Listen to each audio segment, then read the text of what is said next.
Welcome to Destined for Greatness podcast. Let's go.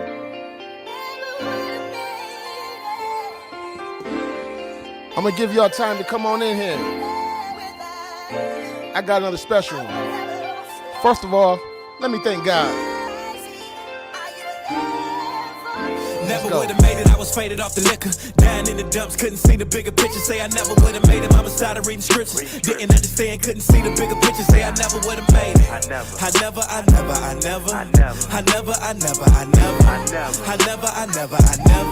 would have made it. This is real gospel, true, authentic. Only real life, I ain't never need a gimmick. Made it through the struggle, but the pain is relentless. Take into account all these things that I witnessed. I never thought I'd be up in the church. Welcome to Destined for Greatness podcast. Lost so many people, I'm immune to the hurt. How we viewed in the world, your host, go back to the dirt. Devin Woods. Never thought we'd get a fair chance. Cops still I got another one. It ain't racist, we animals, keep us in a cage. And they wonder why we walk around with all this rage. Innocence inside, all they see, we just playing game. Land of the free, and my people want the same thing. Mentally conditioned nowadays, they got a mind train. I never.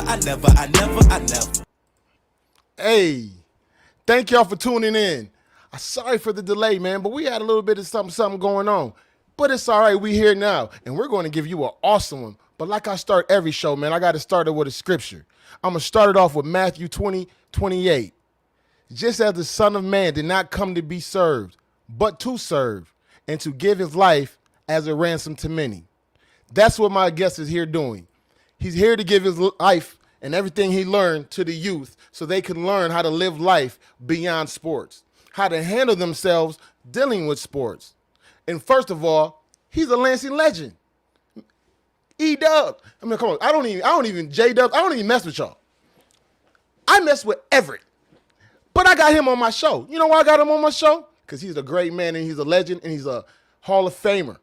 And I'm going to talk about him a little bit. Without any further ado, my special guest of the day, Mr. Jodie Clemons. What's going on, my brother? Oh, man. Yes, sir. Living the American dream, whatever that is, right?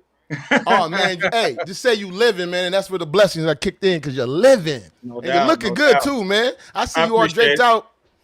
You know how we do. Gotta rep. Gotta rep it. You gotta rep. IU. So, look, you like the logo I got in the back for you, man. I knew that you was, man. I had to put your little university on the back, man. You like that? I appreciate it, man. Thank you for showing love, man. I appreciate you having me on the show, man, for real. Oh, man, it's an honor to have you on. First of all, like I say, every show, nobody can introduce themselves like themselves. So without further ado, Mr. Clemons, can you please introduce yourself?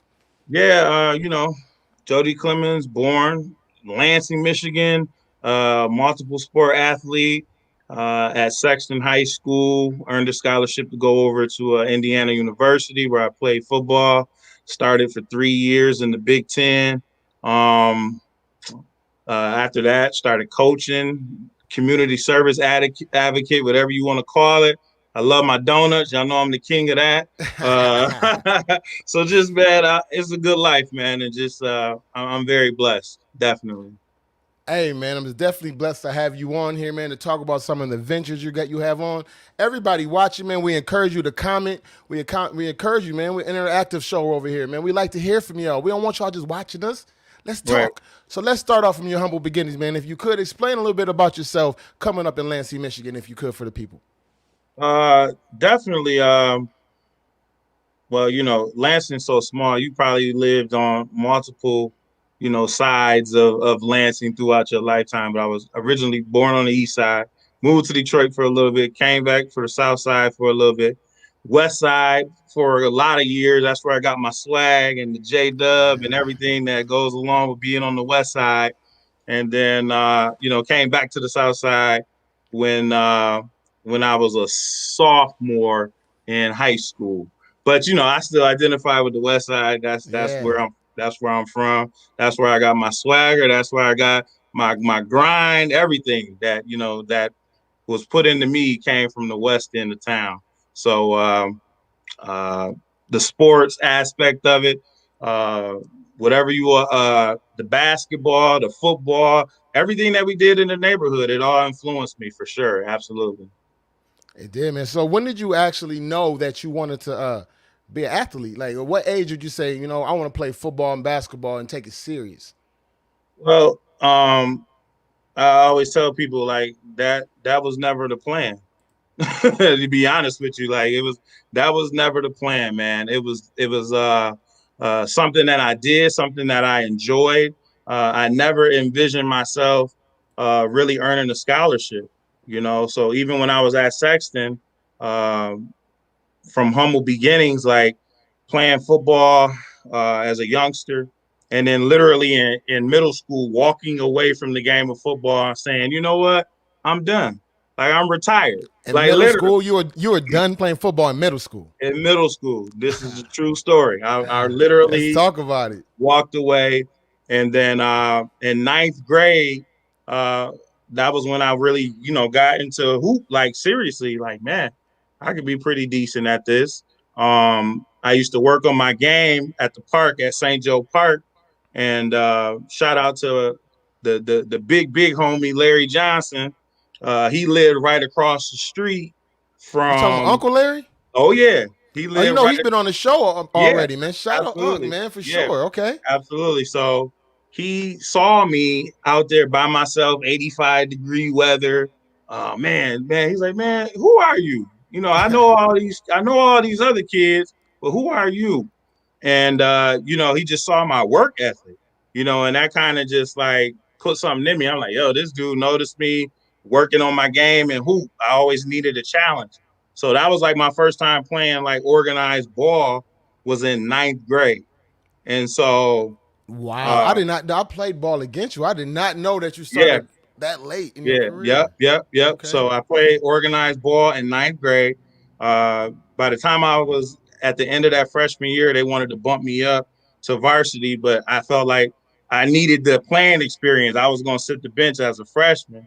And so I said, you know, I needed more valuable playing time to kind of, you know, in game situations, you're not going to really learn that on the bench. Facts. So, so my sophomore year, I went up to varsity, and then, you know, started for the next 3 years on varsity basketball. When it came down to another sport I picked up track and field as a junior and got dope at, you know, throwing the shot put and distance. Yeah, I And remember reading about you. yeah, and then eventually ended up breaking the school discus record that's still standing right now at Sexton. I had Division One offers to go do track and field as well. So, And what made you so make the decision to choose football over track and field? so when it came down to it, so football, the summer, now mind you, I hadn't played. I walked away in middle school. So the whole time people were like, you should play. And I'm like, I know I should play. Even college coaches that was coming to see the real ballers of the school, when we were in the weight room, they were like, well, who was that kid over there? And Coach Myers and Coach Bogan, they was like, oh, that's Jodie. He don't even play. And they say, well, we want to talk to him anyway. So they would talk to me. And then it literally came down to the night before two-a-days. Literally the night before two-a-days, I called my best friend Dominic and I says, Talking yo, about Dominic Brown. yep. I says, Okay. yo, come get me in the morning. He was like, come get you for what? And I'm like, for football practice. He was like, man, you lying. I was like, no, I'm serious, man. I was like, yo, in the morning, come get me. So he came and got me. I didn't tell anybody. I didn't tell my parents. I just showed up. I went into the weight room to get weighed in the wrestling room. Coach Bogan saw me get on that scale. And he was like, what you doing here? I said, I'm gonna play. And he had the biggest smile on his face. And he told me, like, he said, Jay, I'm telling you, because that's what you call me. Jay, I'm telling you, if you give me any aggression, I guarantee you a Division One scholarship. And that was it. And held his word. So let's Yeah, talk about that. Let's talk about some of those historic seasons that you guys had. So when you yeah. started playing, you were instantly on the varsity team. You didn't even have the freshman. You didn't even play freshman ball. I didn't play freshman. I didn't play You played JV. JV. You went I didn't straight. come back till I was a senior. So I And the had, crazy, wow, yeah, yeah. So like you gave literally, us I didn't 1 year. 1 year, and it was a unbelievable year because it was Let's talk uh about thank it. we had a great team, lots of Division I athletes on that team, for sure. And then when we played East Lansing, they were the basically the team in the area at the time, Yeah, I remember. and we shut them out 20-0. I had 2 sacks that game, and that basically was like the starting point for something really good. I had a goal in mind because the school record was 15 sacks set by my mentor and my big bro, Damian Gregory. He had 15 sacks. And so I said, I want that. And so I set a goal and I ended up breaking it. I ended up having 16 sacks. So I had 16 sacks. That's what's up.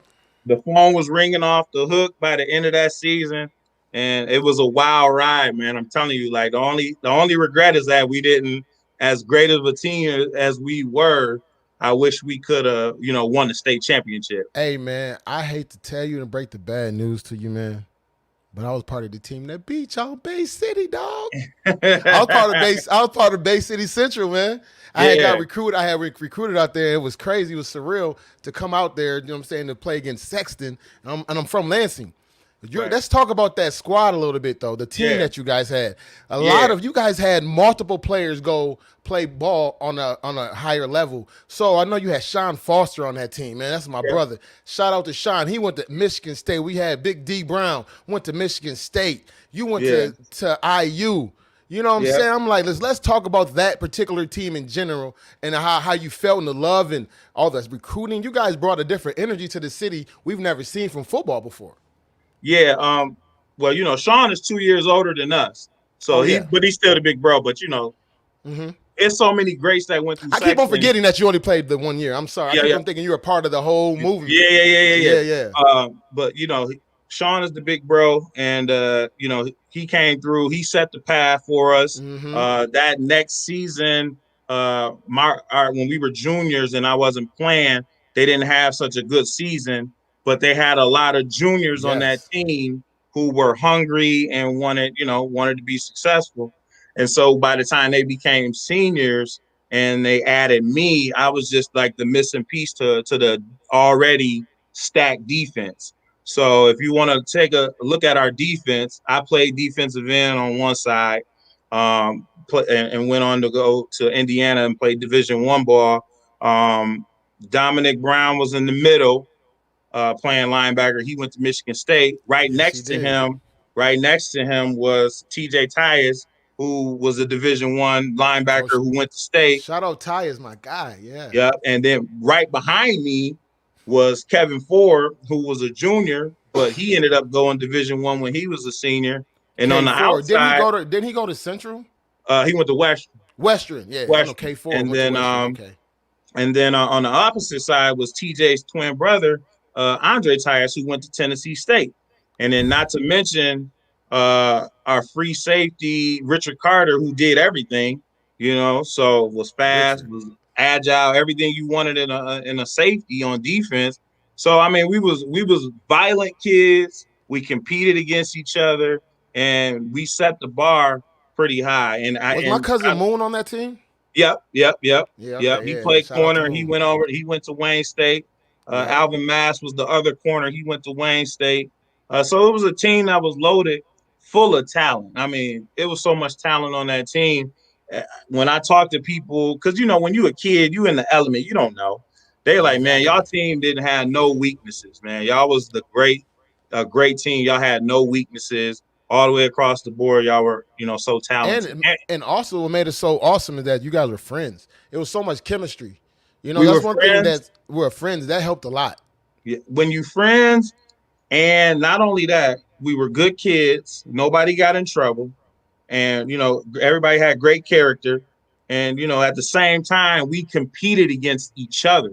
Like y'all thought we was competing against Everett Eastern. We didn't care about y'all. We was competing against ourselves. Because in Yeah. our minds, if you were great at Sexton, you were great in the state. No question about it. If you were great at Sexton, you were great Uh-huh. in the state. Period.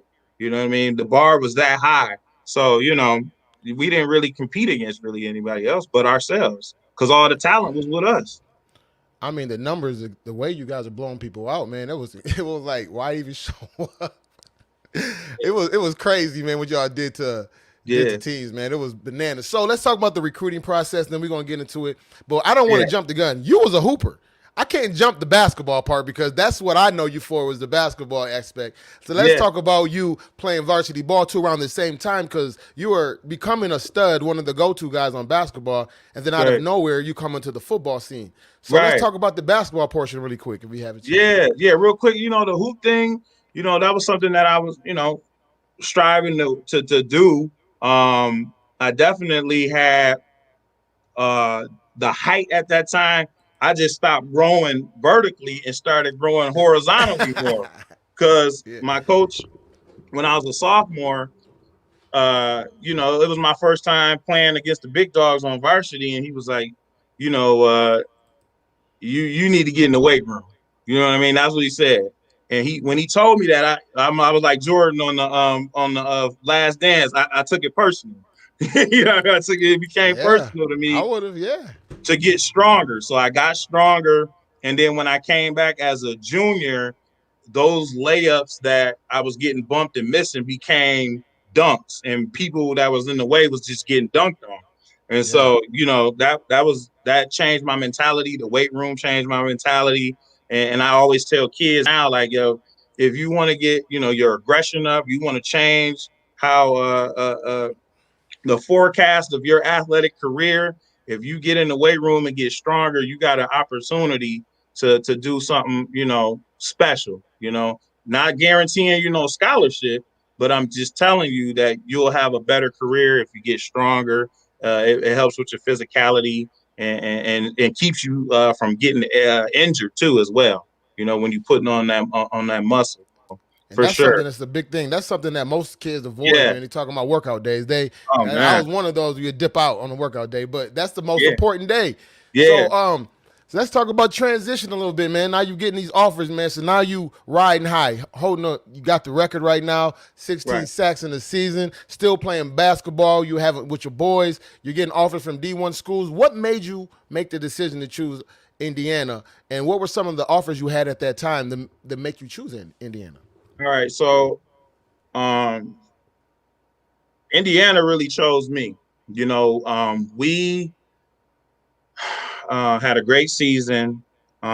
Central Michigan, they were like the first on the train. Like they saw me and they knew they're like, you know what?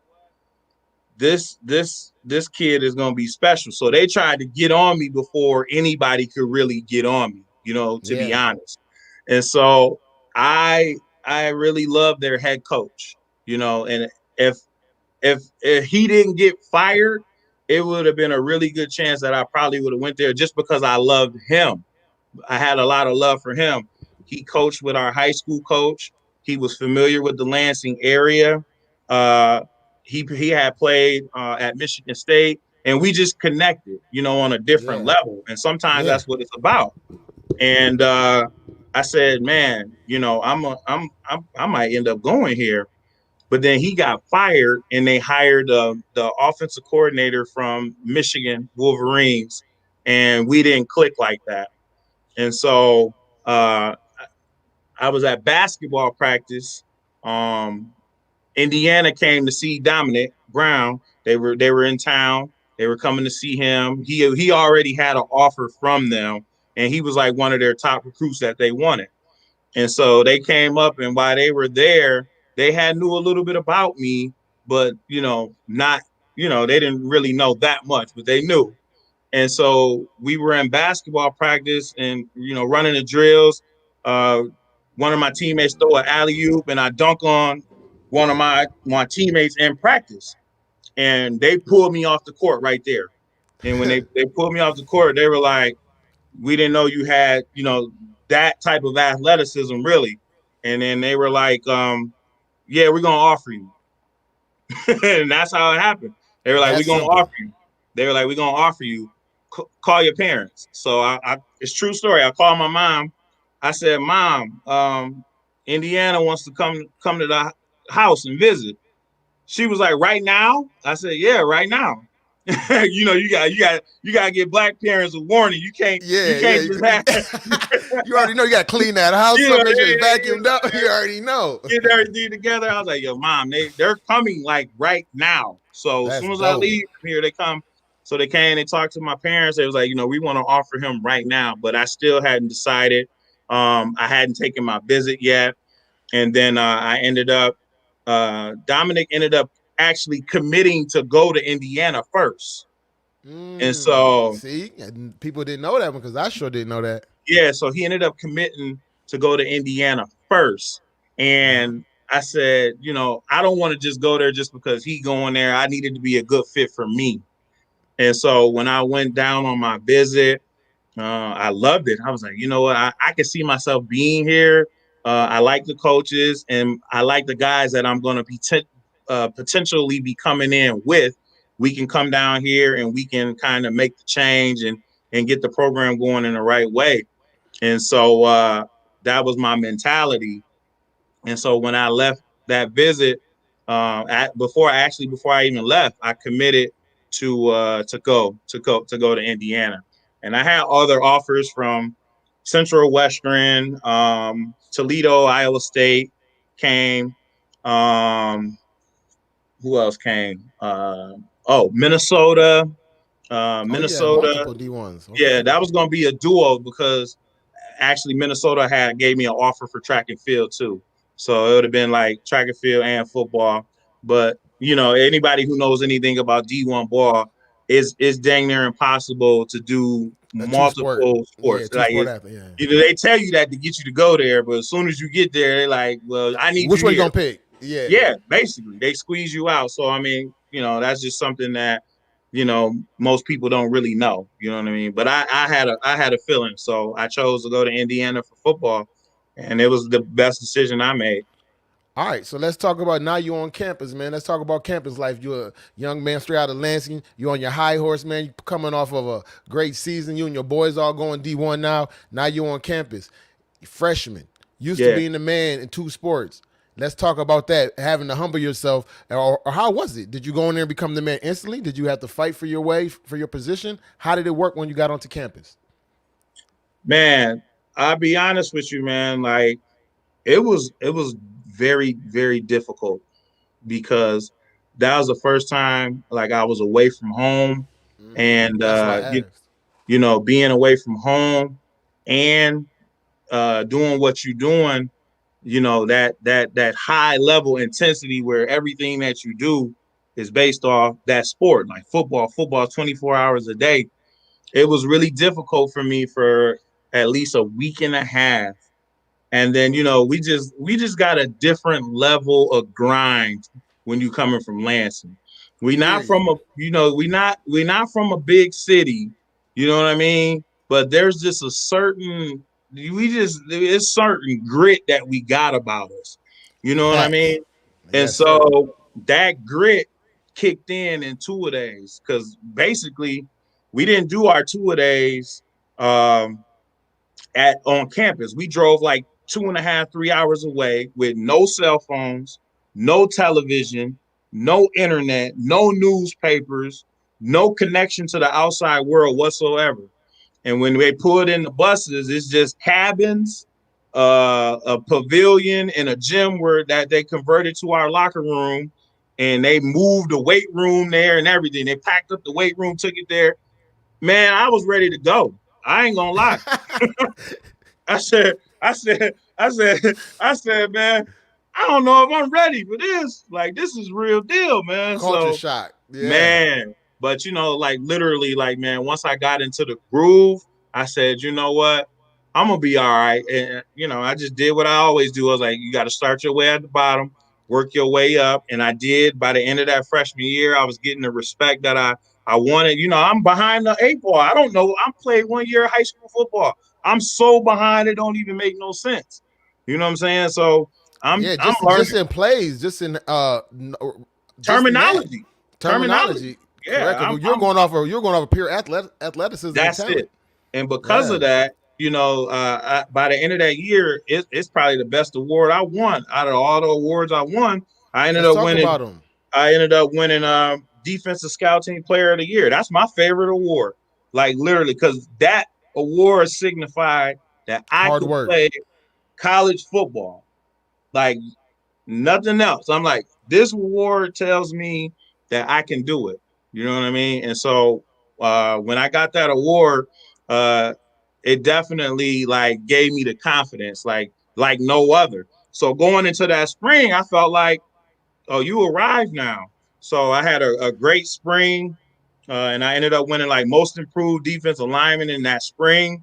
So going into the fall, like they got me like number one on the depth chart. And so I'm like, man, I'm be starting. And at that time, like uh our first game was going to be on national television on a Thursday night against Phillip Rivers and NC State down in NC State. So Wow. I'm like, yo, I'm so hyped. Yeah. But I ended up during that spring, I ended up having a stress fracture in my tibia. And so by the end of the summer, because I'm getting ready to potentially start. So I wasn't feeling resting. I wasn't feeling like, oh no, you need to rest and sit down and let it heal. Jody wasn't We trying weren't to hear trying to that hear that. Nah, at all. not they talking about number one on the depth chart for Indiana. I'm going to play Period. on TV in front of In my the Big, family. in the Big Nah. Ten.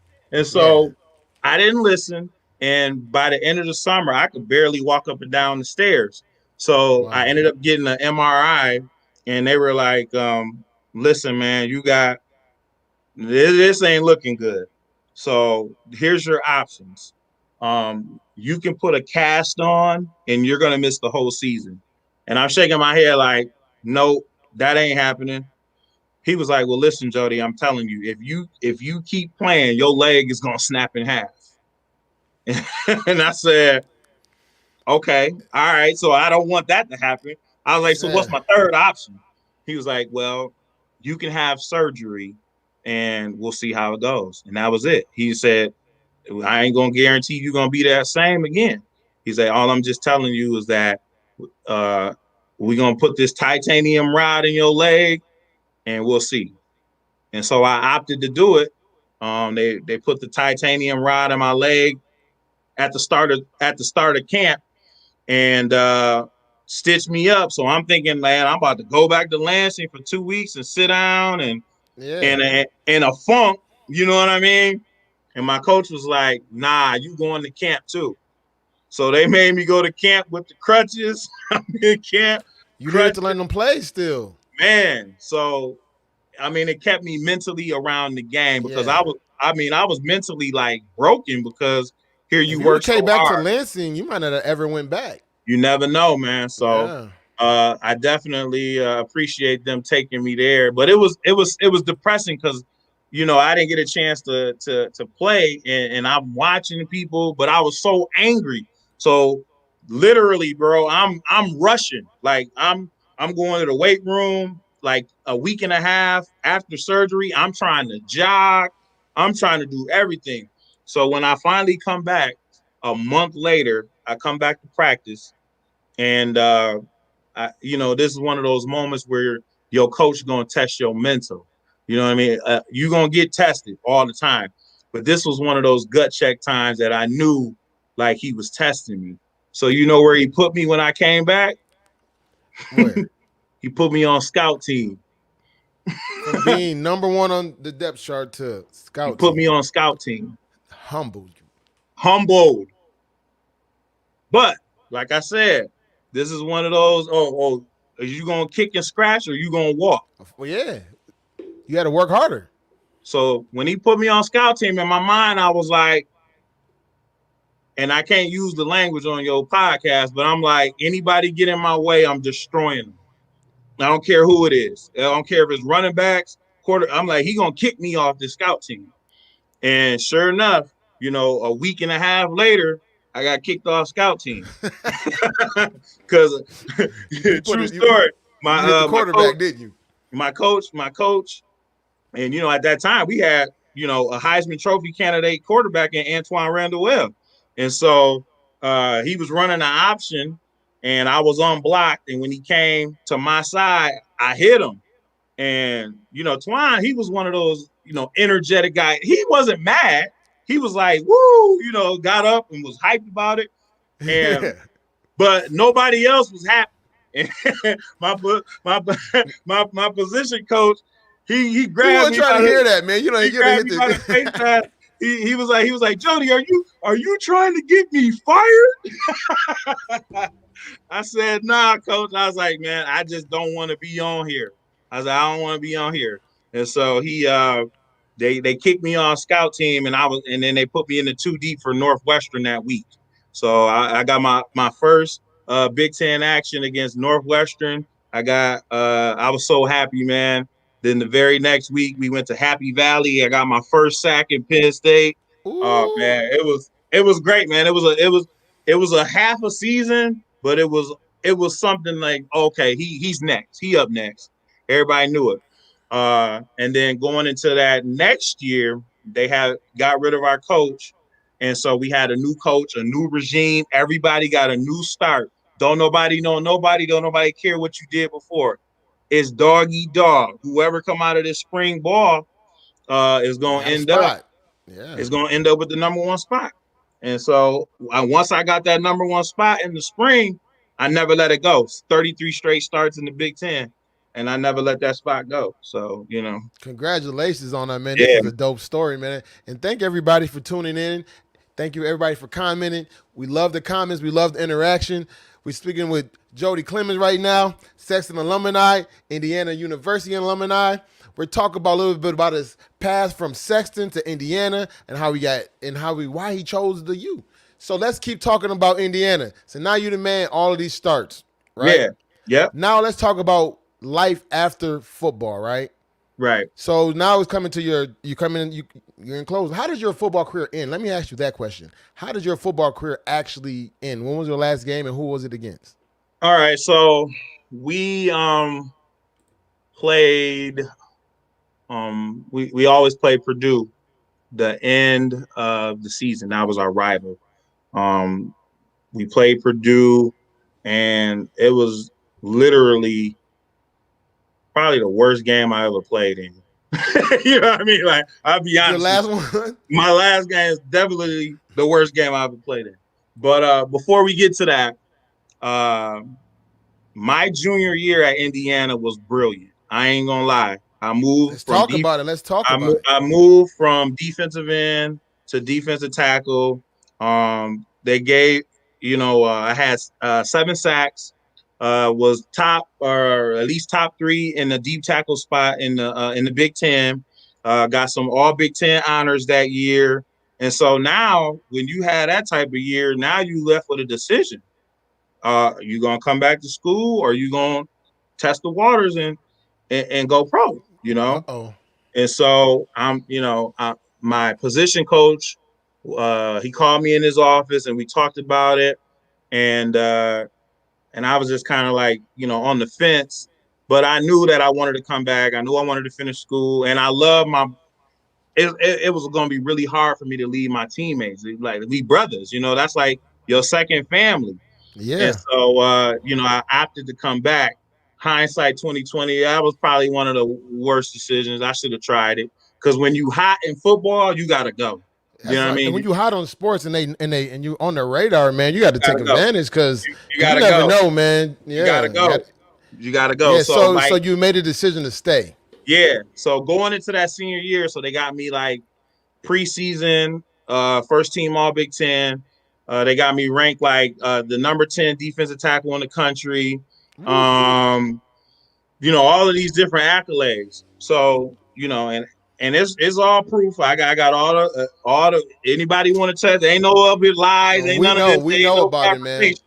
You know what I mean? You destined So for greatness, bro. Hold on. First of all, you yeah, destined for greatness, and yeah, everybody on this. Look, you have a lot of other former studs and people who have high level careers on here watching you, man. We yeah, believe you, or they wouldn't be here, bro.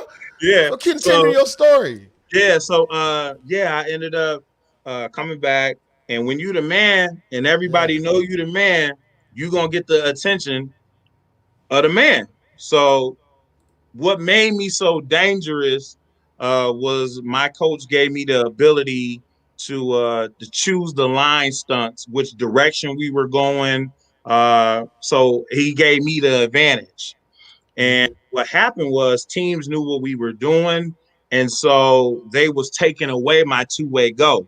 They was like, we only gonna give them one way. We ain't gonna give them a two-way option. And so because of that, my statistics dropped. It wasn't that I was stinking up the joint. It was just okay. I gotta beat a double team. I gotta beat Yeah, that's what a running happened. They back. just, It is what it is. yeah, But some certain people, if you don't know the game, you just looking at the numbers. You like, oh man, he went from 7 sacks as a D tackle to 2.5, 3 sacks. He had a terrible year, but not looking at the whole big picture. You yeah. know what I mean? And so from there, um, I finished the year. Um, I did my pro day, and everything just kind of went bad. I'll be honest with you. That was the year, like, if everything went against you, like anything that could have went wrong. Meaning, Mm-hmm. like, um, there were two senior bowls. So one was the big dog, the top level senior bowl, and I didn't make that one, but I was guaranteed to make the East West Shrine Blue Gray game senior bowl. And for whatever reason, they lost the sponsorship for that game and decided not to hold that game. So that would have gave me an opportunity to Another match up, opportunity. Yeah. yeah, to match up against other people in other conferences from there. And so I'm like, dang, that kind of hurt me. That kind of hurt my status. And then from there, my pro day was pretty good. I ran well, ran like a 4.8 in the 40. I could still jump, so I jumped like a 35 vertical. People was like, "Man, you 285 pounds and you jumping 35 inches off the The ground." first Um, Zion. and that type of thing. So my athletic, all that stuff was still there. Mm-hmm. I talked to a couple of position coaches, and then they get you to run around. Oh, we'll draft you. We'll take you. So draft day come. I don't get the phone call for the draft, but I do get the opportunity to come in as a free agent, which is all I wanted. I just wanted the opportunity to come in as a free agent. So it's funny how God worked, and it's funny how you get a reality check. So I get the phone call from the Detroit Lions. Now, I've been a Lions fan since I was in a pamper. You know what I mean? So, I'm in my mind, I'm like, yo, this might be, this might be it, man. This is my favorite team. It's from my home area. Everybody can see me play. And then here's the kicker. My position coach, who coached me in college, got hired as the defensive line coach for the Lions. Wow. That's So come on now. you Now can't you yeah. Now you have at now. least they know you a little bit. I said, man, yo, you can't get a better situation than this. Yeah, that's the guy right So in there, my man. mind, I'm like, man, God, I know you ain't about to bless me like this. And so, Yeah. you know what I mean? I'm like, yo, this is great. So I'm in camp. I'm doing great. It's kind of like a bittersweet thing because being a fan of the team, you don't really understand why a team is losing. But when I got there, I understood. I was like, this is why we're not winning. All right. So Yeah. in college, it's a thing called, leadership. People who are older usually do the drills first. They show the young dogs how to do the drills, the effort that it takes to do the drill, everything. And we're Like, talking about the Detroit Lions right now, correct? yeah. So I Yes. get up there and I'm expecting that's how the league works. I'm like, yo, Mm-hmm. I'm waiting for the veterans that's making all this money. That's the stars. I'm sitting there like, man, I'm waiting for them to get in line and do the drills. Nobody got in line. So I was like, man, whatever. I was a captain at Indiana. I know leadership. So I jump in, start doing the drills. Immediately the head coach come over and he was like, I like this guy. I like him. That was it. That was all he needed to say to me to get me going and get my mojo up. Now, mind you, my mentor, my big bro, is working out for the same position up there with me, Damian Gregory. So we up there, we two Lansing boys from the West Side. We Trying both out for went the to we Lions. Let's both we go. both went to Sexton. We both went to Indiana University. So I'm like, yo, I feel like I'm gonna have to beat my big bro out. But Hey, at this point, it's dog eat dog, and so yeah, this is about a career right here. This is you get what I'm saying. So I'm yeah. having a really good camp. Everything is working out. I talked to the general manager Matt Millen. He says, man, you just finish this camp. You finish this camp and you'll get your contract. And so that very next day, I'm doing the bag drill. It's like 4 bags. I go through and I get to the second bag. When I get to the second bag, I just felt a pop. I was like, "What, man?" So when I felt the pop or whatever, I didn't really know what it was. So I'm on the adrenaline, and I finished the drill. So when I finish the drill, I get done. I go to the back of the line and I sit down and Damian Gregory, he like, yo, Jodie, what you doing, bro? And I said, man, something ain't right. You know what I mean? I was like, something ain't right. And so he was like, man, you better get up and get this money. And so, Facts. like, literally, so I ended up taking off my ankle brace, the tape, and I started to rub on the back of my leg, and there was nothing there. So I looked at him and I was like, yo, I think I tore my Achilles. And he was like, you lying. I was like, yo, I swear, man, I think I tore my Achilles. And so he was like, man. And he was just, shaking his head. So when the head trainer came over there, um, he examined it. He rubbed on my leg, and he gave me that look that no athlete wants to see. You Awesome. know what I Yeah. mean? And he says, "You know what you did, right?" I said, "I got a pretty good idea." And so he was like, "Okay."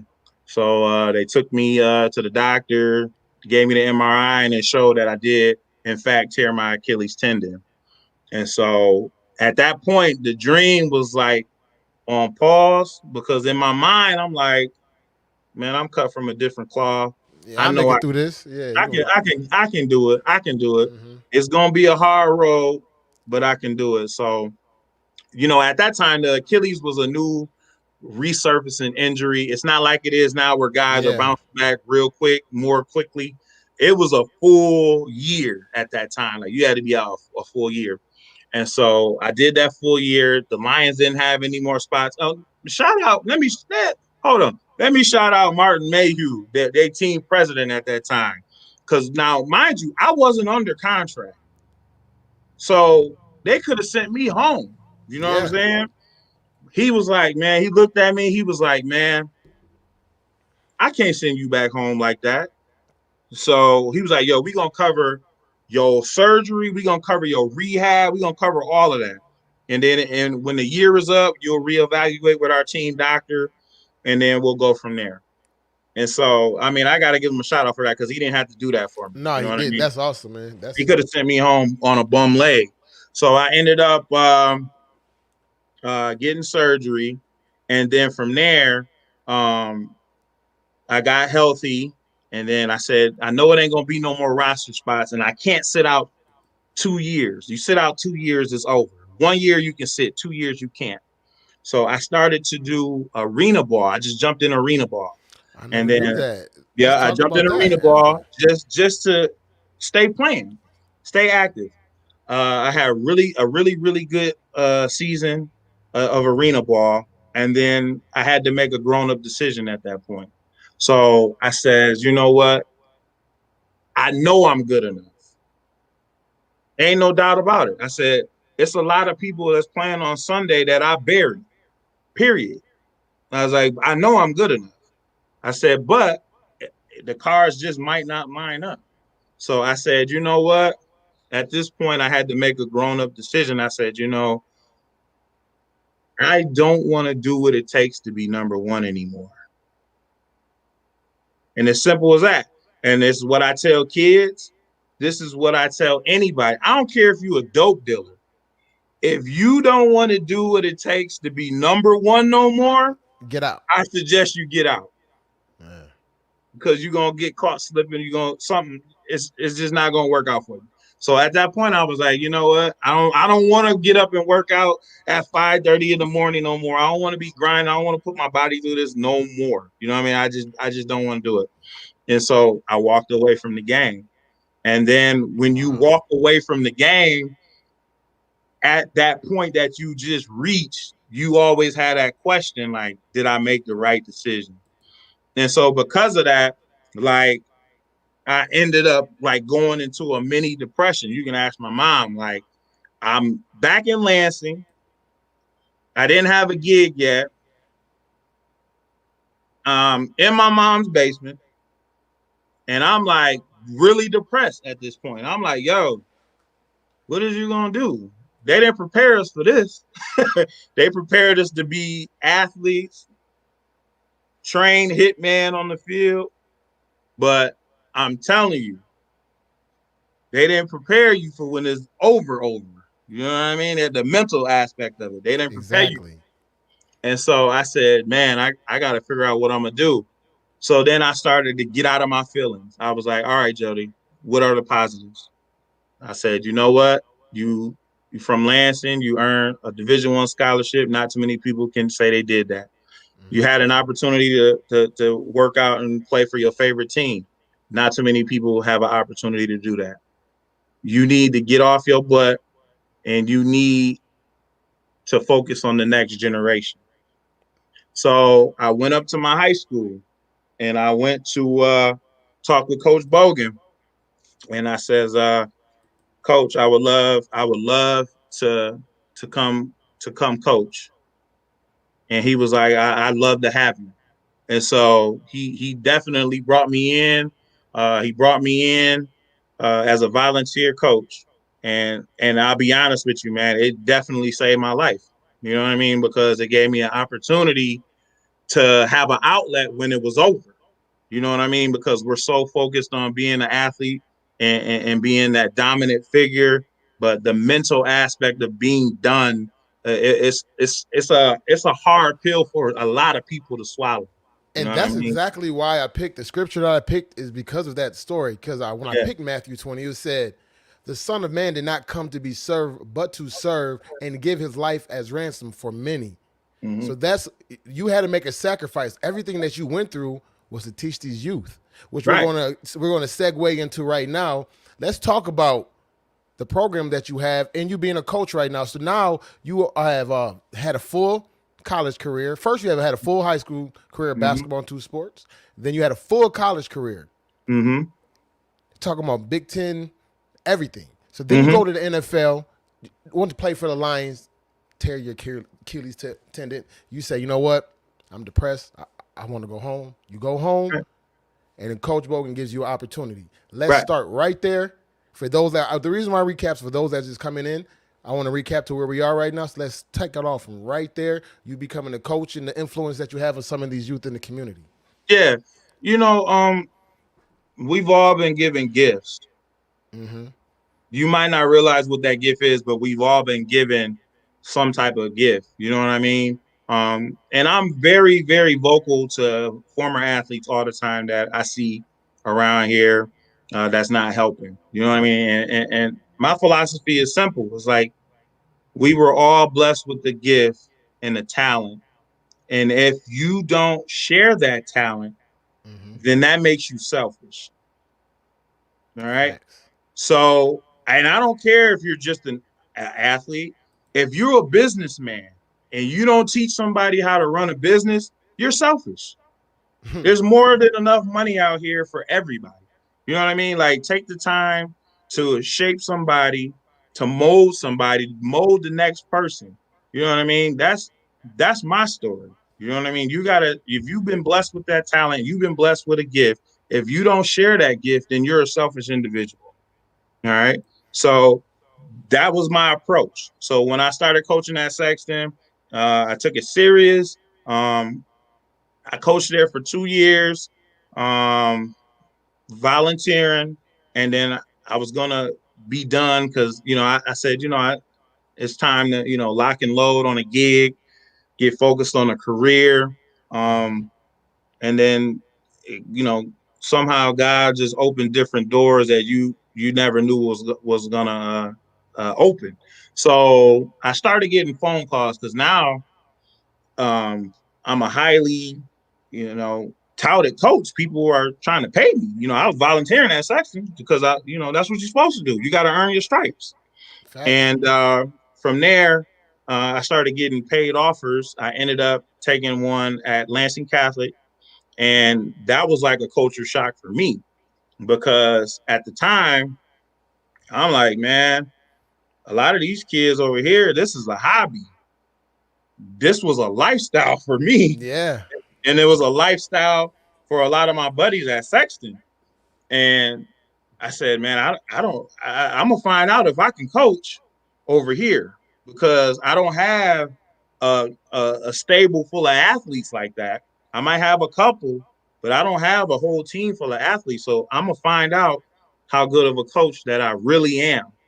And I did. And I said, you know what? You are a good coach. You are a good coach because if I can influence somebody here that this is they're going to college regardless. They have the funding and the means to go to school regardless if they have football or any other sport. They're going to be able to, go to college. And I said, yo, if I can coach these kids over here, then I can coach. And so I found out that I could coach. You know what I mean? I really did. So how And many I coaching gigs have you had so since I was that over at Sexton opportunity? Sexton for 3 years, Lansing Okay. Catholic um for 9 years, Wow. 9 years. Waverly JV basketball for 5 years. So man, I got a lot of coaching experience, a lot of camp experience. Um, man, sometimes you just I run myself ragged or run myself thin or spread myself a little too thin, doing too much. Because at one point we were so good in football that we would always be going until late October, early November, close to Thanksgiving. Well, basketball starting. So I would be literally leaving from the Duffy Doherty at Michigan State for football practice and going to basketball tryouts at Waverly. You know what I mean? So I was doing the double duty. I'm like, man, I don't know if I could keep doing this. And I only got into basketball just because one of my assistant coaches at Sexton, Coach Julian Darden, he ended up Coach Darden. getting the Yeah. head JV job at Waverly, and he was like, Jodie, I could really use your help at Waverly. And I was like, you know what? I didn't want to do it. But I said, you know what? You volunteered for all of these years at Sexton and didn't get a dime, didn't ask for a dime. The least I can do to pay you back is to come help you. That's And what's so I up. did. So I said, you know what? I'll give you 4 years. I'll give you 4 years. And I was going to walk away after that fourth year, but he tricked me. He was like, man, come on, whack one more year. We're going to lead together. I was like, you know what? All right, cool. So I did 5 years over there at Waverly doing JV basketball, man. So yeah, bro, that's man. Hey man, look, we have you are a very, very interesting man. I can tell you that. You have so many layers. We could just keep going and going. But I definitely want you to talk about what you and what your partner from Indiana have came up with and what you're working on right now. I want to bring some exposure to that, if we could. Okay, so that's going to be like a podcast. Okay. Now I don't know if he will be as dedicated as me, but we started doing this over quarantine period, locker room confidential, just telling stories, playing ball, the traveling, the things that we do to be athletes, and then the mental side of it to prepare when it's over, when you're going through it, just to kind of involve and influence the youth. That's one thing.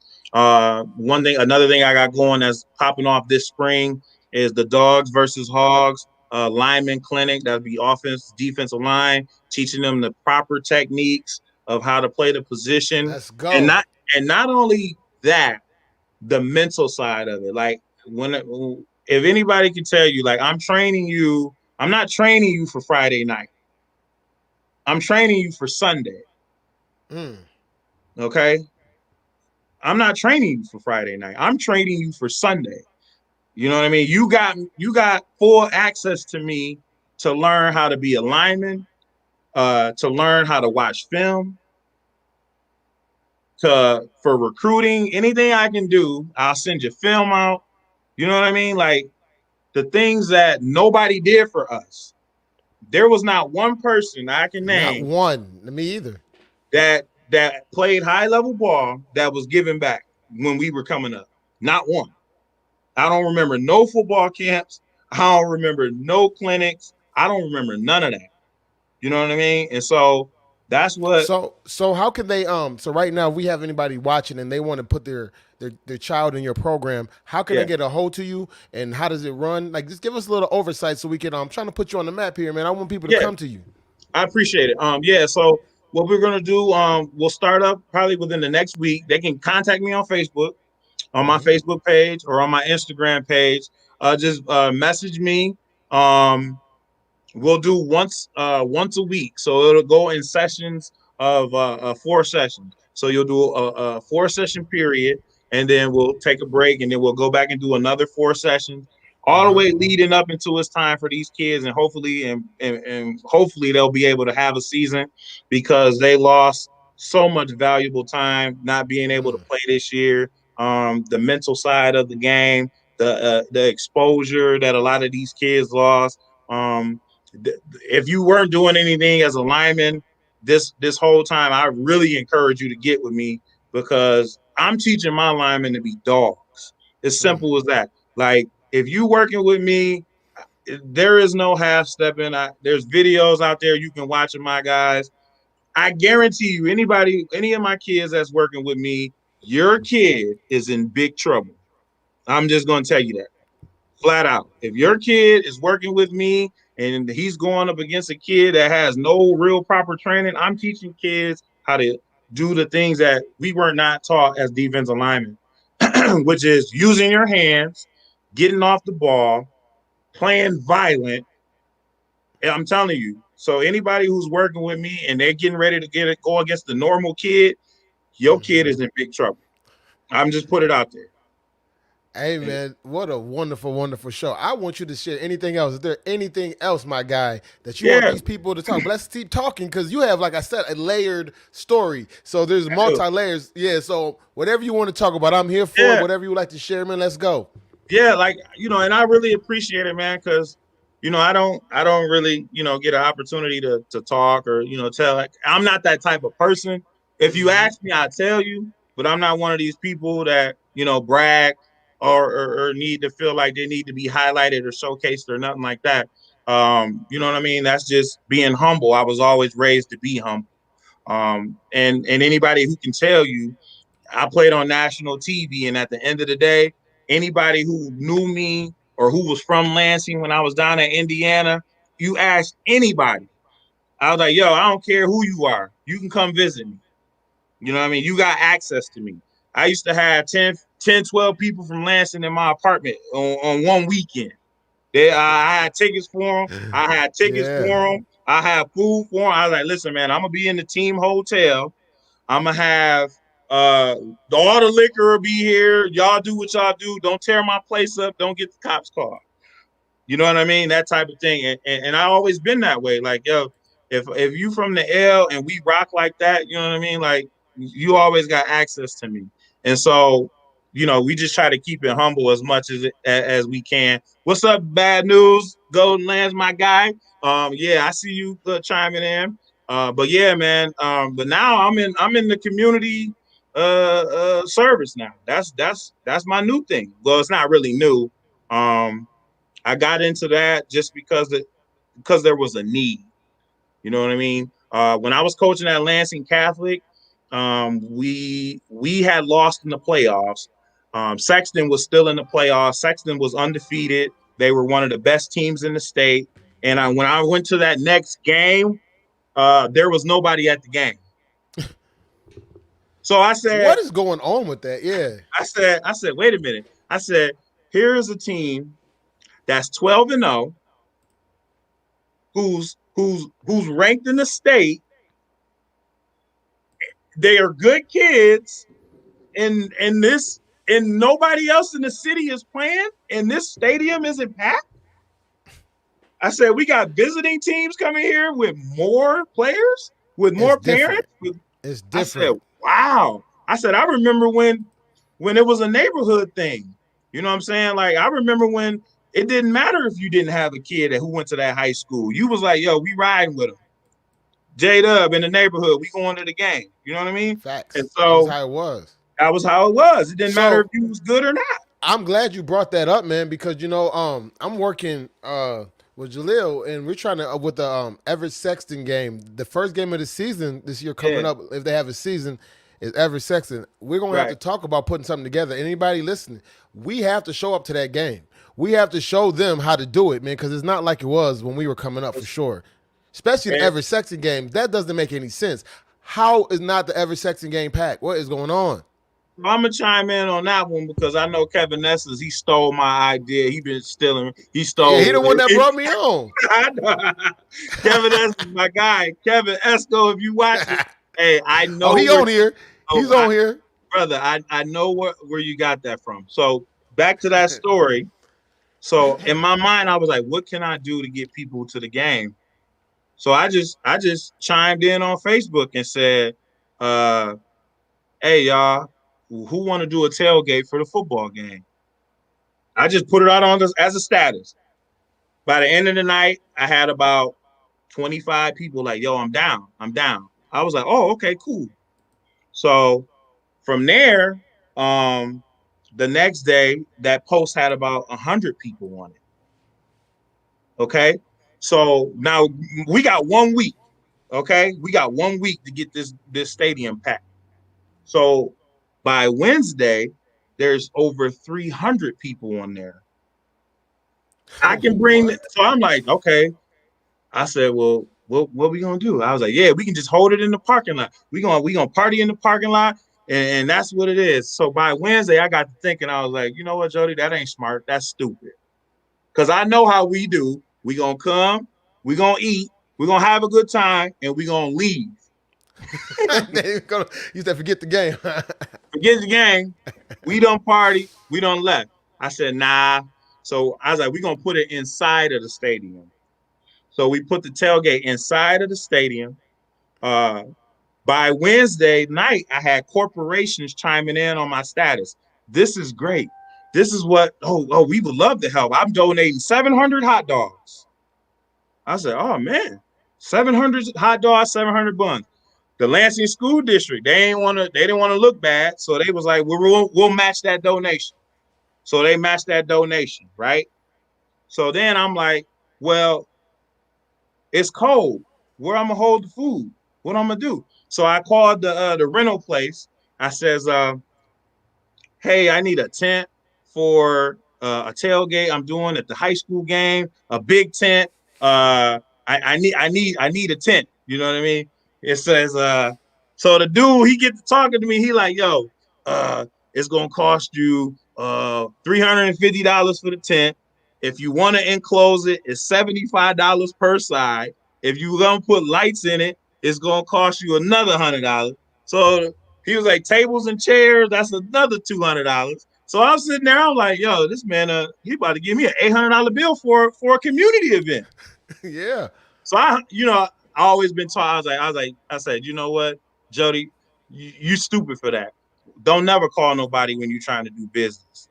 You need to go show up. So I was like, he need to see me. He need to feel my passion, and I bet you we can make something happen. So I get there, I'm talking to him. I was like, listen, man, I'm trying to do a community event. I'm trying to do a tailgate. I'm trying to give back to the community, and I really need y'all help.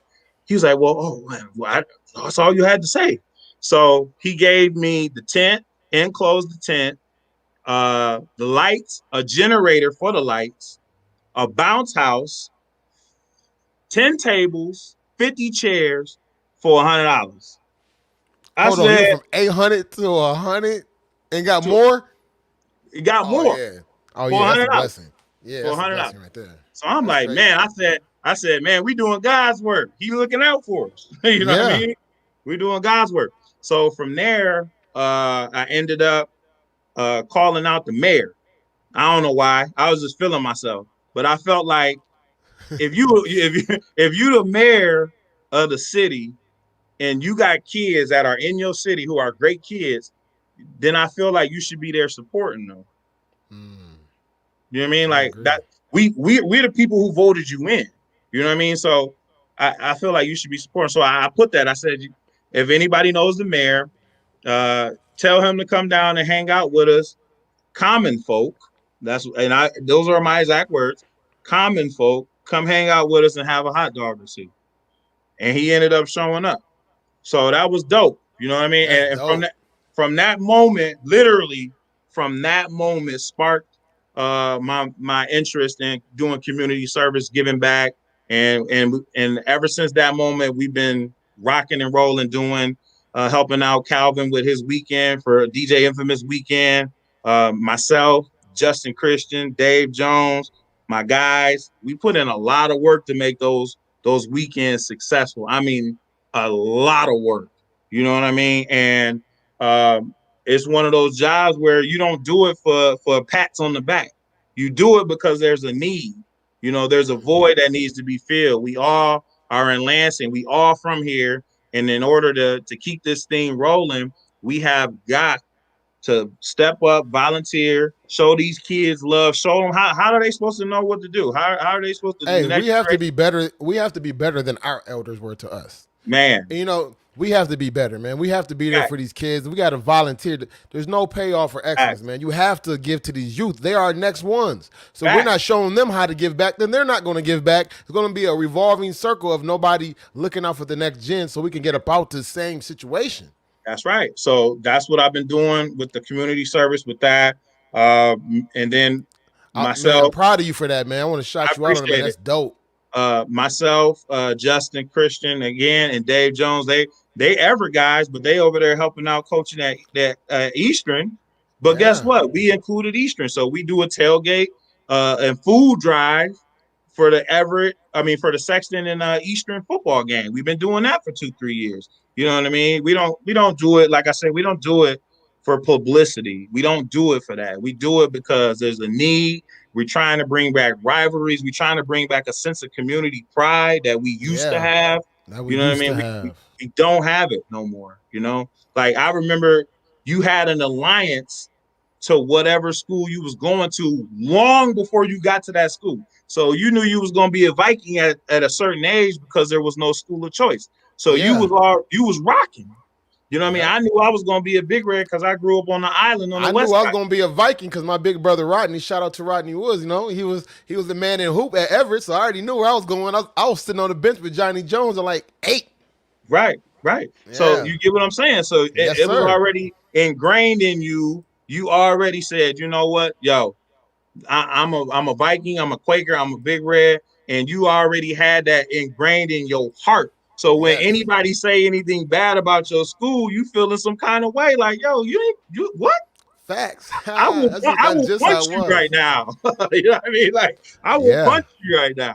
But yeah, but I appreciate that. That tailgate that Esco Kevin Estes is Oh talking yeah. about. He got that. No, He he got popped that. up. He He got popped up. that. Look. This what he said. This what Jay Smooth said first. This is what Smooth said. This what Kev said back. Yeah, they know what it is. They know where that tailgate idea come from because ain't But nobody in guess the what? city But was okay tailgate. with it. All right. Well, look, I'm part of the committee, so, and I'm EV, right? So I'm Right. saying, Jody, since you got experience with us, show us the game so we can bring EV back there too. Hey, Let's put it listen. together and make it Hey happen. man, listen, man. I'm all for teamwork when it's for the right reasons. No doubt. Yeah. No doubt. Yeah, So man, because we need 100%. that over there. We got a new coach over there. He needs the support, man. We trying to get these kids to stop going to Eastern and East Lansings, and we trying to get them to come back to the schools of the neighborhoods they live in, and try to Yeah. bring back some of that. What you just said, you knew what school you was going to. You was riding for that school. You know, I'm trying to bring that back as well. You feel me? That's what 100%. this whole show is for. Yeah, man. It's for bringing awareness to things that most people are not aware of. You Right, know, so you have a program going on with your lineman. Now, how big that right, is for a parent, for a mother that doesn't maybe have a father in the home that needs someone to show their son the real way to do it. right, right, right, Coaches got 50 players on their team. There's only so much they can really show your kid. You need right. work outside of practice. So for you to be Period. doing this for football in Lansing is humongous because we don't Yeah. have that. We don't have it. And what's sad is that kids are misinformed and they people are taking advantage of these kids.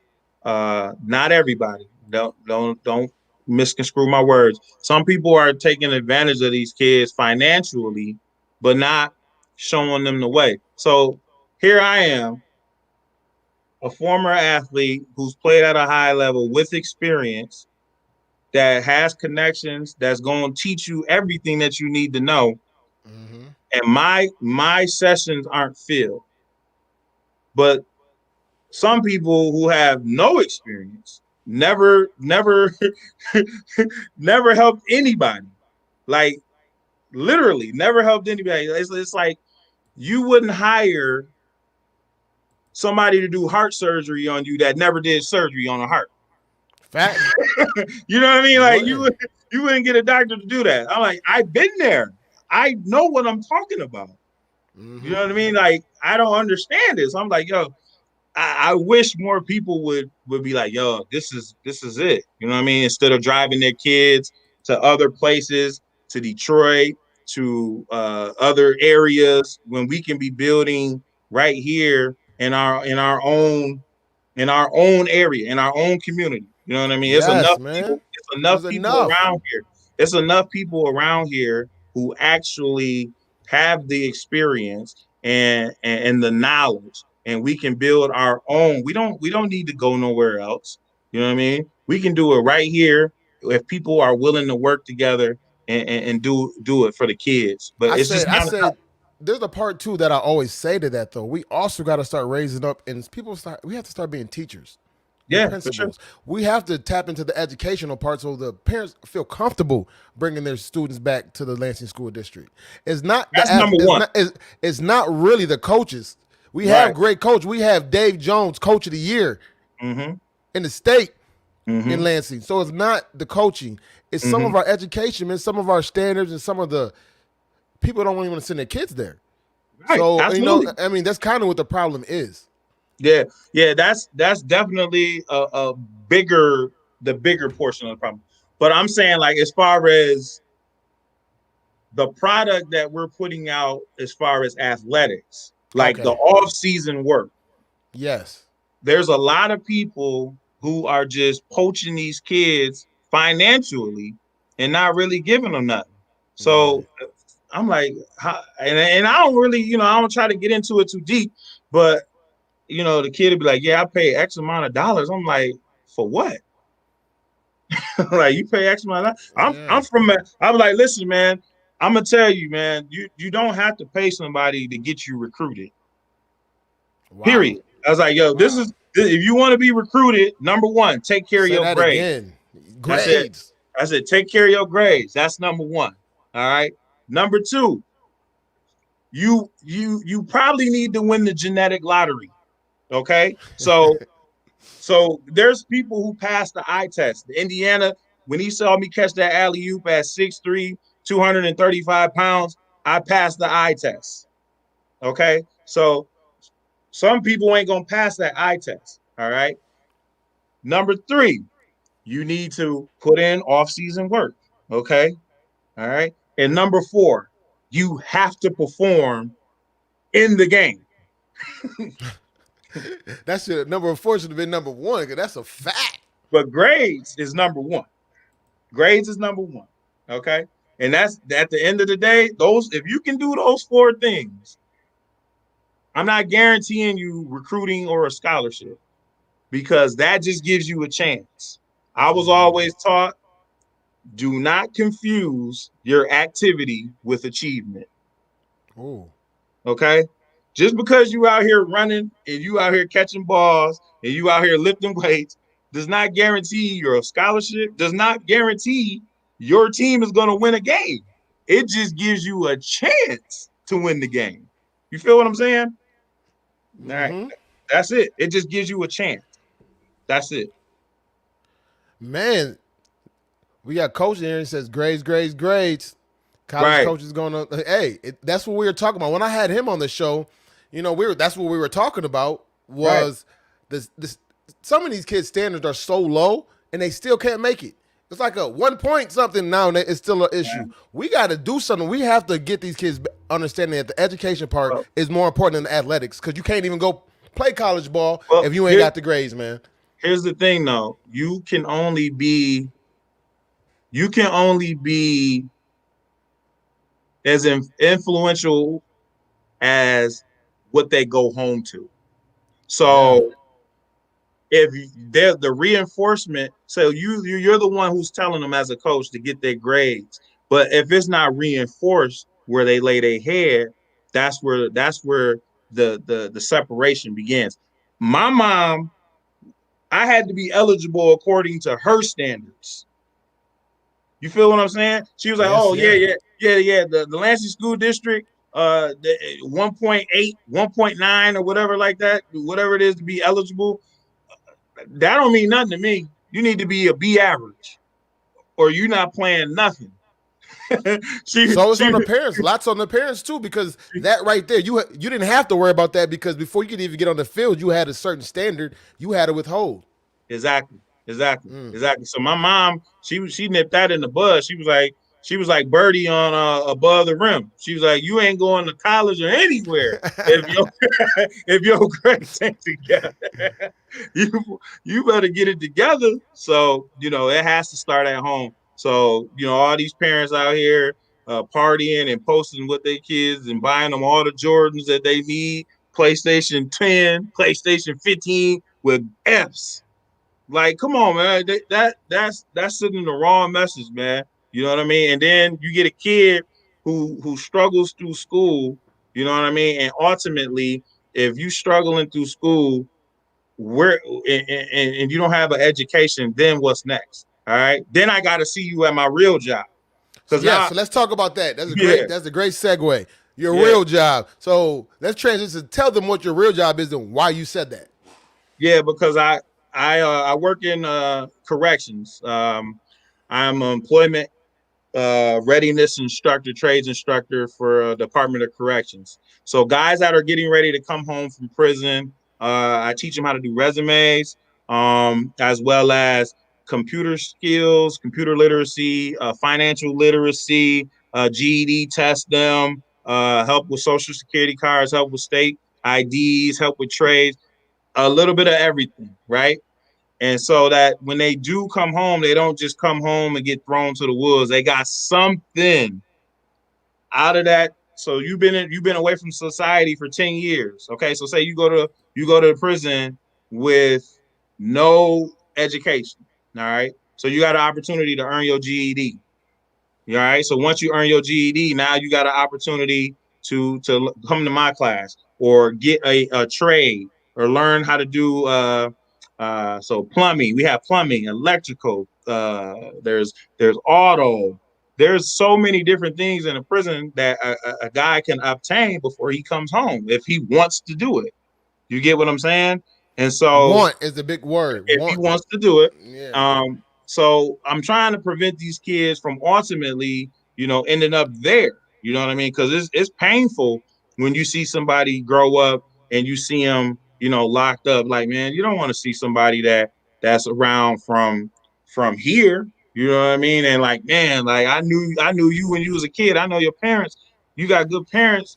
There's no Yeah. reason for you to be here. You know what I mean? And it's so many kids that's headed that way, just because they're misconstrued. And it's sad to say, a lot of them used to be former athletes growing up, but we just couldn't get them. We just couldn't get to them. It's really sad. And so the education portion of it is part of the problem. We definitely need to do some kind of reforming around here because all these kids if they were athletes and they didn't make it, they a lot of them is lost. You know what I mean? A lot of them is lost. I'm like, what are you gonna do with your life now? That athletic portion was just that part of your life. Yeah, that's You what we know were what I talking about mean? in the back. So let's talk about that. Yeah, We were talking about that before the show started. So let's talk yeah, about like that. that little portion of your life is the Yeah. athletics. This is the full part of your life. All right. So what are you gonna do to fill that gap or that void? You know what I mean? And that's what we're trying to get to, ultimately. You know what I mean? Definitely, like Jay Spool said right here, mentoring. We definitely need more mentoring. We don't want to keep depending on the same couple of people. I get irritated when people say, you need to get back into coaching. I said, man, listen, man, I get that. I love coaching, but that's a lot of work, man. And I'm not one of these uh half coaches. If I'm in, I'm all in. I'm watching the film. I'm preparing my kids to give them an opportunity to win. You get what I'm saying? Like I'm not out here just show up and get a check. I'm out here to prepare these kids. That takes a lot of work. But when you do that, you take away time from everything else. Your vacation, your family time. You take away from everything. I'm like, yo, are we that selfish that What I y'all thought you were going to say, what I thought you were going to say is when they said, "How come you don't get back into coaching?" I thought your answer was going to be like, "Why didn't somebody else step up?" that's Because what I was getting to. That's yeah, what I that's was what I getting thought you to. was going to say. Yeah. Like, yo, the next generation is up. I'm knocking on 40. We knocking on 40 right now. You know what I mean? Like it's time for the next generation to show up. You know what I mean? And take the reins. We can't continue to do it. The days of those 30-year coaches days is over. It ain't too many people that's doing that. It's more about the community growing. Like you said something very important. We can't keep having the same faces because Same. if you keep having the same faces, it becomes work. Like you said, you get overworked, and you might start losing some passion to do certain things that you might have done if you had some assistance. So Burned what we out. need burned out, man. We need more volunteers and more mentors. But why do you think that people are resistant? They rather talk about the coach, right? They'll talk about the coach like a dog. Oh, he don't know what he's doing. He's trash. He's this, but they won't be the coach. Well, a lot of So people you have a lot to say, but won't volunteer. yeah, a lot of people are afraid to put themselves out there because they don't really know what's going on. They don't really know. They just saying it because it sounds good. Everybody, the best coaches is in the bleachers. You know what I Yeah, mean? Like, that's what I'm getting at. if you listening to them, like, man, do you actually know anything about the game or anything about the sport? You know what I mean? But practice plan. It takes time to be in the weight room. It takes time to to watch film. It takes time to take your kids to these camps to get better, to get exposure. That takes time, but don't nobody want to do that part. And I always tell people, there's plenty of room on. Listen, there is not a coach in Lansing that is a head coach that will not take somebody on their staff that's willing to volunteer. There is not one. Say it Not again, man. I'm one. telling you. There is not one. As long as you're there for the right reasons, there is not one coach in Lansing that will not take a volunteer that is not a distraction, that actually being there to help with the kids and to give valuable input. There is not one. There's always a coach that needs somebody to record something, watch film, do something. Even Because take these kids over here and work with them while I'm working with them. You know what I'm saying? listen, Just yeah. there's always room for a volunteer, but these people, listen, I play high level ball. I got the accolades, and I volunteered for 3 years because I didn't have any coaching experience. So Hey you man, everything look behind me, man. I got right, probably like 5 plaques down there and all these trophies back. Look, that's all for volunteering. yeah, That's like that ain't no high level. I rep them. I didn't never wanted to put those up. But I had a yeah, person come into my studio one time and I was like, "Where's your trophies at, man? You won like 6 championships in a row. Why don't you right, put your trophies up?" I'm like, "I don't know. They just little right." He's like, "No, it's bigger than that. You volunteered your time. It shows your right, character. It shows who you are as a person. That's what that is. Because you didn't get paid for that, and those kids needed you. That means you went to right, practice every day. That means you went to right, all their games. That means you right, checked their progress reports." He said, "It's like you're not. When I come in here and I see that, it shows me something about you. the Right. person. And that's what Right. people don't understand. You actually get something out giving. You know, when Right. you give something, it actually feels better than receiving. So if you're out there and you see them kids and they grow up and you know that, hey, coach, and they still calling you coach 5 years down the line, man, and you seen this young man grow up and he's on his way to college, it's worth it. So if you're watching here and you're not volunteering and you have been an athlete or you are very knowledgeable about sports, like he said, reach out to some of these coaches, man. They need the assistance. Right. And don't go in there asking for no money. Facts. Hey, It's volunteer. I haven't got volunteer. paid. You know what I'm saying? Volunteer. Period. At the end of the day, you got to volunteer. And here's the thing: when you do it, when you genuinely do it, and you volunteer, I guarantee you, whatever higher power you believe in, something's gonna open a door for you for a blessing that you wasn't even ready for. You know what I mean? Like you gonna get blessed. Like it You're happened. looking at them right now. You're looking Man, at one right now, you man. looking at it right here. Yeah. Like literally, like everything I ever got was, man, I'm like, yo, I just was helping out. I was just doing this, and God opened up a door and blessed me because I gave the time. I'm like, yo, dang, wow. So You know what I so mean? the message is right now, if you're feeling empty right now, you're feeling like you don't have, like there's a part of yourself that you could be doing more, it's because you should be doing more. And you have to reach down in yourself and see what God is telling you to do. Because we all have works to do. We are not born for no reason. We're all born for a purpose, right? So, and we all have to volunteer our time to something to keep our community going. Not everything is going to be a paid gig when you're trying to make change. Period. And so that's what we're going to go on. So once again, y'all, thank you for everybody tuning in, man. This has been one of the most fun shows I've ever had. I ain't going to lie. Everybody was tuning in. We had laughs. We had stories for days. This can't be the last time that we have you on, Jodie. It can't I be. appreciate it. I definitely appreciate it, man. You know, I appreciate you giving me the opportunity. And like you said, you're right. I have a lot of layers. It's like you almost be like, dang, I forgot I did that. But yeah, Yeah. man, like, yeah, I really appreciate you taking the time out and inviting me on I your appreciate podcast, man. Yeah, I Really. had to invite you, man, because I see the works that you're doing. Like, I had somebody ask me, how do I pick my guests? How do you select your guests? I said, people that's putting that work in.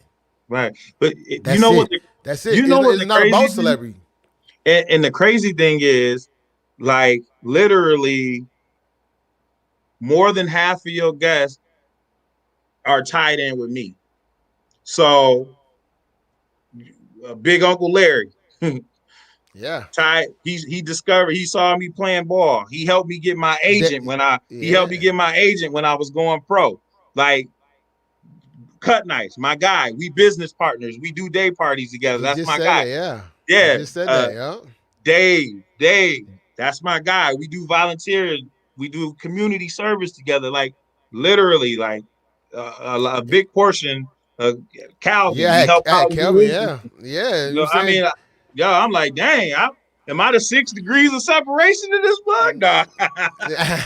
no, man, what you are, you're a link. You're a I link, man. appreciate it, bro. You're a very important link to the city, man. And all I day, appreciate it. all episode, people have been letting you know how much they respect you, man, and how much they want to salute you, man. That's what we're doing Yeah. right now. We're saluting people right now. We're not gonna wait till we 78 years old to say how great they were. You're a great man right now in your mid-30s, and you're helping the community. You're giving back. You have a plan of action for the future. You're not just moving aimlessly. You have a plan to get these kids to Sunday. Like you said, I'm not here for your Friday night lights. I'm here for your Sunday night check. You know what I'm saying? I'm trying to get you to that next level. That's so once right. again, I'd like to thank you for coming on. Thank you for everybody for joining. Stay in the back, brother. We got a little bit of chopping up to do because I got to get your schedule, man. I got to have you come back on here. Yeah, no doubt. Yeah. All right now, man. All right, thank everybody for tuning in today for Destined for Greatness podcast. I love this show, man. It was very inspirational, very informational. Thank everybody for tuning in. Make sure y'all tune in Tuesday. Tuesday, I got Crackalack. Oh, yeah. Crackalack's in the building on Tuesday. Woods ain't stopping, man. I'm just getting going. And matter of fact, I want to tell y'all some good news I just got, but I'm going to wait. But once again, like I tell y'all every time, man, I'm out.